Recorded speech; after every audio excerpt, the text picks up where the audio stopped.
Shalom, selamat malam. Perkenalkan, nama saya Florentina Nahampun. Saya peserta Laksar CPNS Kementerian ATR BPN, Kantor Pertanahan Kota Manado. Pada kesempatan kali ini saya akan mempresentasikan materi komitmen mutu dan anti korupsi.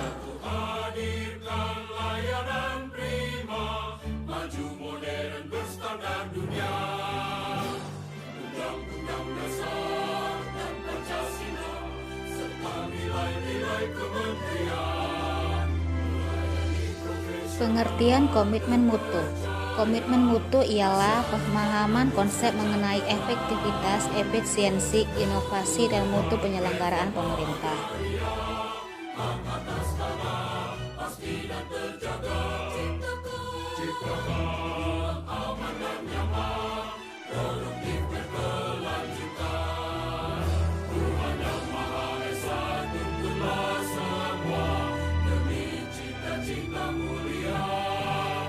Apakah pengertian dari efektivitas dan efisiensi?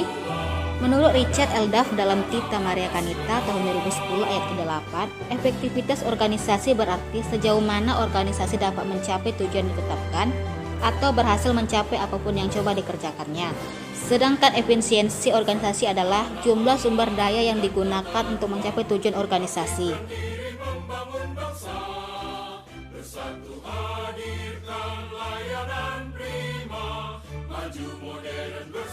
Sedangkan konsep inovasi menurut Richard L. Duff dalam Tita Maria Kanita buku kedua tahun 2011 ayat 56 ialah inovasi barang dan jasa adalah cara utama di mana suatu organisasi beradaptasi terhadap perubahan-perubahan di pasar, teknologi, dan persaingan. Inovasi dapat terjadi pada banyak aspek, misalnya perubahan pada produk atau barang yang dihasilkan, proses produksi, nilai kelembagaan, perubahan cara kerja, teknologi yang digunakan, layanan sistem manajemen, serta mindset orang-orang yang ada dalam organisasi. Sebagai contoh dari inovasi, saya mengambil ilustrasi dari seekor burung yang digunakan pada zaman dahulu, lalu kaleng komunikasi, dan kemudian berganti inovasi menjadi telepon hingga sekarang.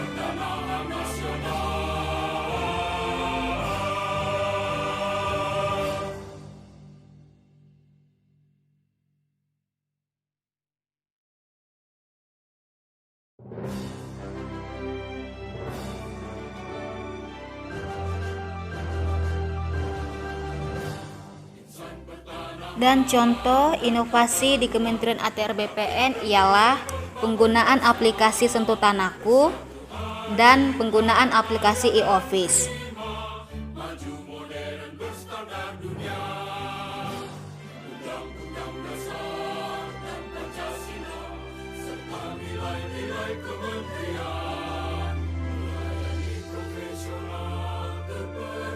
Definisi mutu. Menurut definisi yang dirumuskan Goods and Davis, mutu merupakan suatu kondisi dinamis berkaitan dengan produk, jasa, manusia, proses, dan lingkungan yang sesuai atau bahkan melebihi harapan konsumen atau pengguna.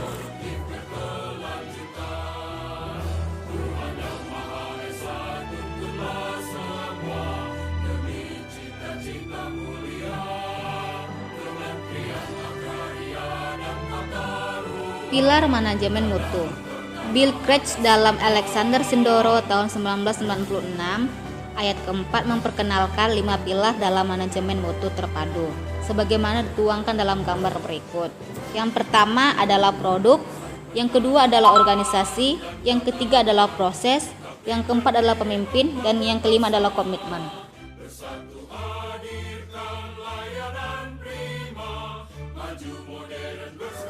Berikut ini adalah gambar dari fishbone manajemen mutu. Berdasarkan gambar fishbone manajemen mutu di atas, menunjukkan bahwa setiap institusi pemerintah harus memiliki target capaian kinerja bermutu, baik kinerja individual maupun kinerja organisasional.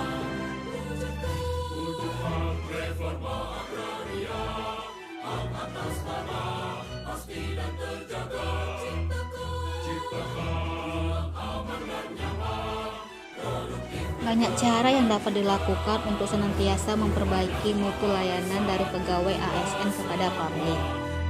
Misalnya, yang pertama, memahami fungsi, tugas pokok, dan peran masing-masing. Yang kedua, kompeten pada bidang pekerjaannya. Ketiga, memiliki target mutu layanan. Keempat, memahami karakter masyarakat yang membutuhkan layanan. Dan yang terakhir, menguasai teknik pelayanan prima dengan memberikan layanan prima dan bersedia menerima kritikan untuk perbaikan ke depan.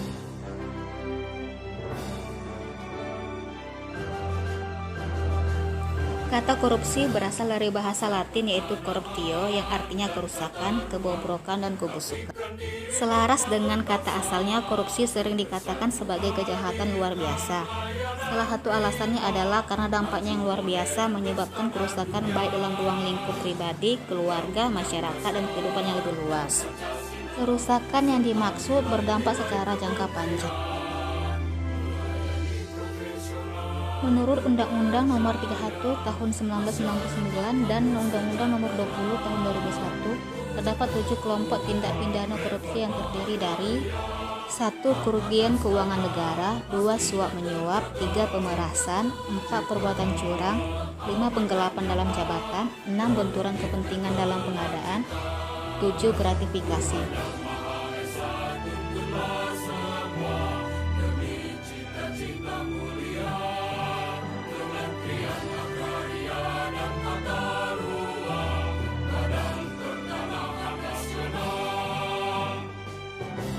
Faktor-faktor penyebab korupsi adalah 1. Keserakaan atau greed, 2. Kesempatan atau opportunity, 3. Kebutuhan atau needs, dan 4. Pengungkapan atau expose.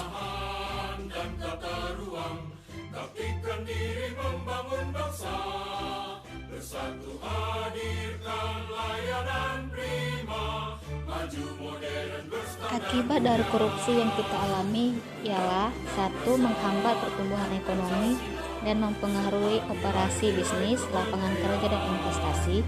2. Korupsi juga mengurangi pendapatan pajak dan efektivitas berbagai program bantuan keuangan. 3. Tingginya tingkat korupsi pada masyarakat luas berdampak pada menurunnya kepercayaan terhadap hukum dan supremasi hukum, pendidikan, dan akibatnya kualitas hidup seperti akses ke infrastruktur hingga perawatan kesehatan, dan lain-lain. KPK bersama dengan para pakar telah melakukan identifikasi nilai-nilai dasar anti korupsi dan dihasilkan sebanyak nilai anti korupsi sebagai berikut. Yang pertama, jujur, kedua, peduli, 3. Mandiri, 4. Disiplin, 5. Tanggung jawab, 6. Kerja keras, 7. Sederhana, 8. Berani, dan 9 adalah adil.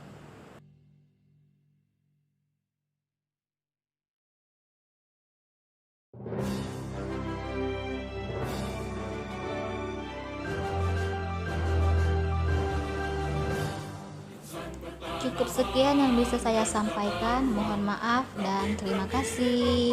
Sampai ketemu di video selanjutnya.